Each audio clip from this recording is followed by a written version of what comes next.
Hello everyone, ako po si Raylan B. Cambaw. And my name is Kim Joseph.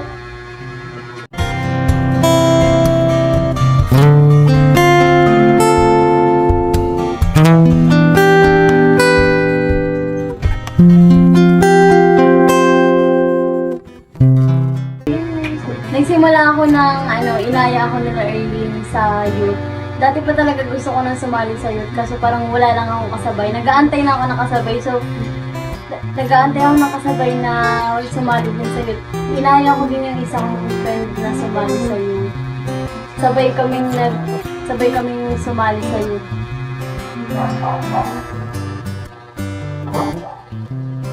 Ako naman po, niyaya po ako ni Ate Rhea May sumali sa youth kasi po, ang unang araw po namin nun, si Zay, unang araw po namin nun, ang ano ko po na talaga nun, ayaw ko po talaga sumama kasi hindi ko po alam kung anong meron doon, hindi ko po alam kung anong gagawin namin doon, yung pala, gano'n lang din pala, mag-iiyakan lang din sila Kuya Pao, si Ate Heart, si Ate Lady, si Ate Pia, yun lang po.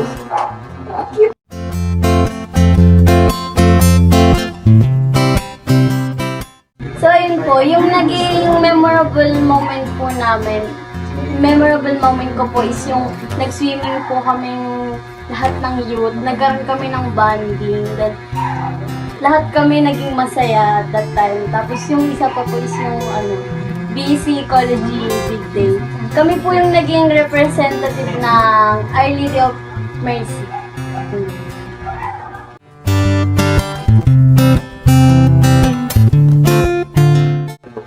Ang natutunan ko po sa youth ay mag-grocery po at